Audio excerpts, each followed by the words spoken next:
I went from having weak knees that would hurt me every time I would try to run to now having strong knees that allow me to run as much as I want. So in this video, I want to show you how runners should strengthen their knees, along with the 3 steps that worked for me and have worked for hundreds of runners since. I'm going to show you entry points for each exercise, targets that we work towards, and form tips that will help you along the way. And following this progression step by step is the most important part, so stay tuned. The first step to regaining healthy knees for running is your reverse step up strength. Because to be able to run without getting knee injuries, you first have to have the knee strength to be able to handle the damage of running. And that's where the reverse step up comes in, because this range of motion at the knee that we're strengthening out of is the same range of motion that we use when running. As usual, we have an entry point that anyone can start at and a clear target that anyone can work towards. In the Unlock program, we start with 50 reps in our knee bend pulses because this scales and regresses to anyone's level regardless if you're starting weak or strong. Even for me, who's been building up my reverse step ups for years,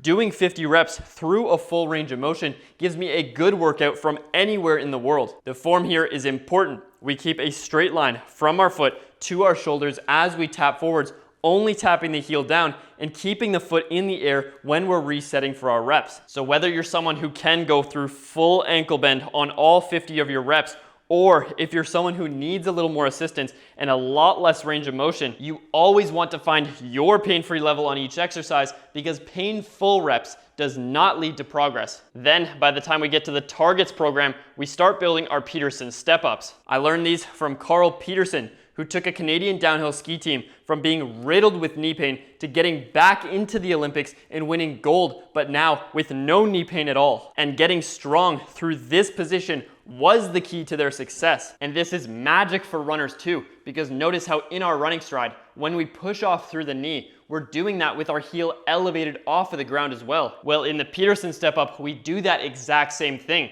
We lift the heel, tap down with our knee, then extend back up with the knee and foot. Our strength goal in the targets program is 15 reps with 50% of our body weight loaded on your back, which I've now helped hundreds of runners too. And it's clear, the stronger you get, the more protected your knees get and the less knee pain you get when running, until eventually you find a day where it just never comes back. In the beginning of the targets program, you'll choose a weight. You'll attempt your sets of 15 reps. If you get over 15 reps, then you can increase the weight next session. If you match 15 reps exactly, then you can keep the weight next session. And if you get under 15 reps, then you'll decrease the weight next session. So now you have a route you can follow from the Unlock program, building up your knee bend pulses, to then building towards the targets program where we master the Peterson Step Up. Before we get into step number 2, I want to invite you to Running Ability. My full route through the programs from Unlock to Rebuild to Targets has now helped over 1,158 runners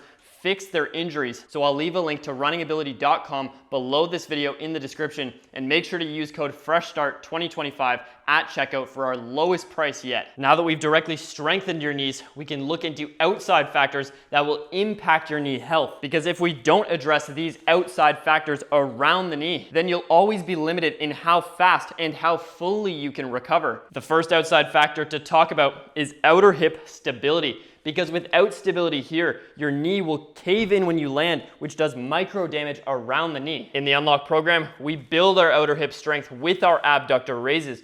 Prop yourself up on your elbow. Keep your front leg at 90 degrees like this. Then you're lifting your leg, keeping your quads flexed to activate the outer glute, holding for 5 seconds on each rep, and you're doing your sets of 10 reps twice a week, just like this. What this does is not only teach our hip to activate, but hold that activated position, which is exactly what we need to prevent that knee caving when we run. If you have ankle weights at home, then you have endless amounts of scalability, because as you get stronger, you can simply add more weight. But we also have a bigger goal to solidify our outer hip stability, because we don't just want to be strong through normal positions. We also want to be strong through fully stretched positions in the outer hip, because it's proven the stronger you get in a stretched position, the more resilient you become against injuries. So this is simply what we're working towards in the Targets program, holding your body weight up with just your outer hip for 60 seconds. And the goal is to maintain that for life so you keep that mobility. Because it's one thing to just become strong enough for running,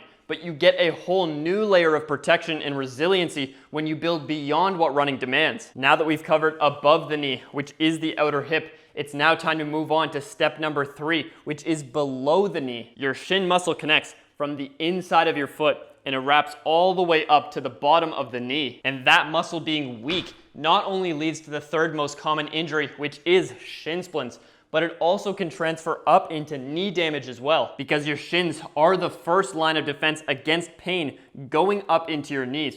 It all starts in your running stride, because after you extend through the calf, you have to prepare your shin by flexing back up before you land. And if you don't have the strength in the shin to absorb that impact, then all of it goes to the next closest thing, which is your knee. But by starting in the Unlock program, we can build that strength through the shin on a wall like this with no equipment to prevent that from happening in the first place. Our entry point in week 1 is with our feet close to the wall, because you'll notice I don't have to pick my feet up as high here. Then, as I get stronger, I'm working my feet further out, which requires me to pick up my feet even higher over time. So just by walking out further and further, you have a measurable line of progression that you can do anywhere in the world. In the Unlock program, we do 2 sets of 25 reps twice a week. So start at a level that you think you can do. Do your 25 reps. If you get more than 25 reps, then move your feet further away from the wall next session. If you hit exactly 25 reps, then keep that exact same distance next session. And if you get under 25 reps and fail, then move your feet closer to the wall the next session. But only progress to harder levels if your form is perfect. That means back off of the wall, quads flexed, and controlling down on every rep. By the time we get to the targets program, I always recommend starting to load with weights on a tibialis bar.